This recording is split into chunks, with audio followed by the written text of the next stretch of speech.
Panchayati Raj and గ్రామీణాభివృద్ధి శాఖ కొన్ని త్రాగునీటి ప్రాజెక్టులకి 3 త్రాగునీటి ప్రాజెక్టులకి చాలా కాలం ప్రాజెక్టులు డిలే అవటం మూలంగా గత ప్రభుత్వంలో తీసుకున్న నిర్ణయాలు కానివ్వండి, లేకపోతే అలసత్వం కానివ్వండి, లేకపోతే బాధ్యతారహితం కానివ్వండి,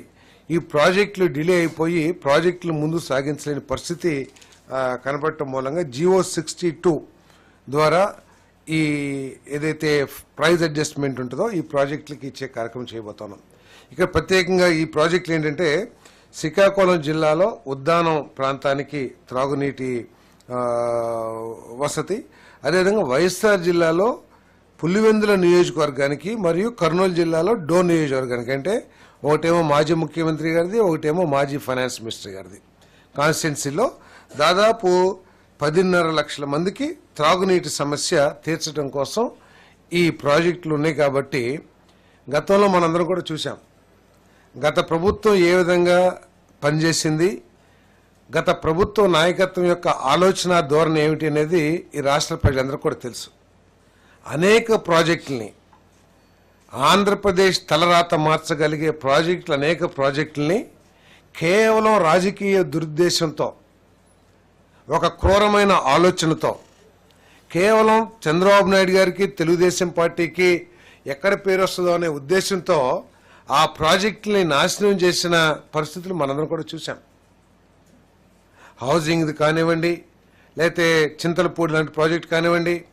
లేదు పోలవరం లాంటి ప్రాజెక్ట్ కానివ్వండి, అనేక ప్రాజెక్టుల్ని కేవలం చంద్రబాబు నాయుడు గారికి, టిడ్కో ప్రాజెక్ట్ కానివ్వండి,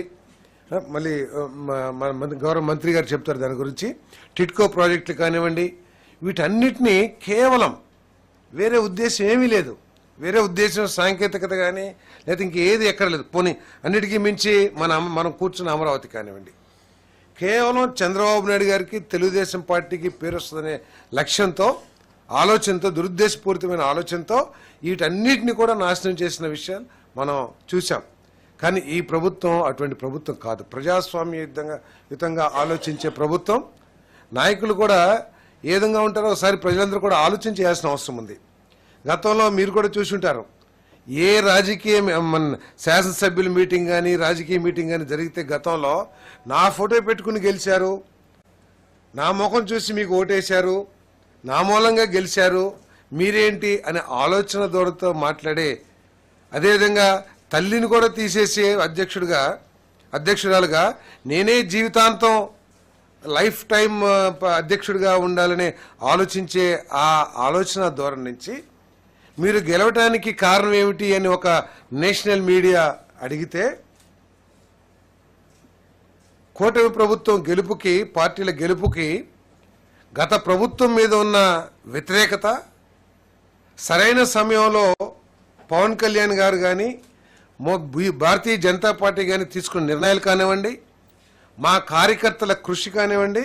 ఈ కూటమి ఘన విజయానికి కారణం అని చెప్పే ఆలోచన విధానానికి ఎంత మార్పు ఉందో ఈరోజు ఏదైతే కేబినెట్ నిర్ణయం తీసుకుందో దానికి కూడా అంత తేడా ఉందని చెప్పేసి మనం చేస్తాం. గత ప్రభుత్వం విధ్వంసకరమైన ఆలోచనలతో అనేక రాష్ట్రానికి మేలు చేసి అనేక ప్రాజెక్టుల్ని ధ్వంసం చేస్తే, ఈ 3 పులివెందుల గత ముఖ్యమంత్రి గారి కాన్స్టిట్యున్సీ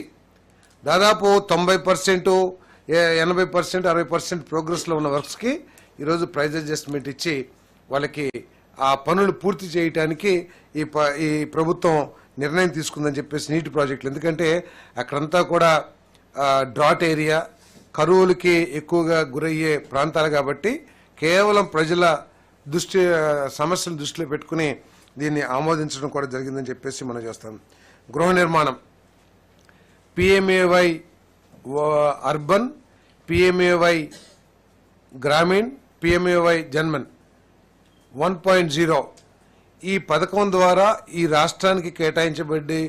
కేటాయించబడి నిర్మాణం పూర్తి కాని గృహాలన్నింటినీ కూడా కొనసాగించి పూర్తి చేయడానికి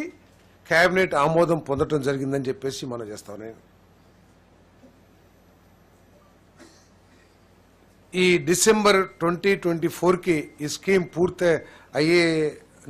నిబంధనలు ఉన్నా కూడా ప్రత్యేకంగా ముఖ్యమంత్రి గారు కోరిక మేరకు ఈ ఇళ్లను నిర్మించడానికి 26 మార్చి వరకు కూడా కేంద్ర ప్రభుత్వం ప్రత్యేక దృష్టితో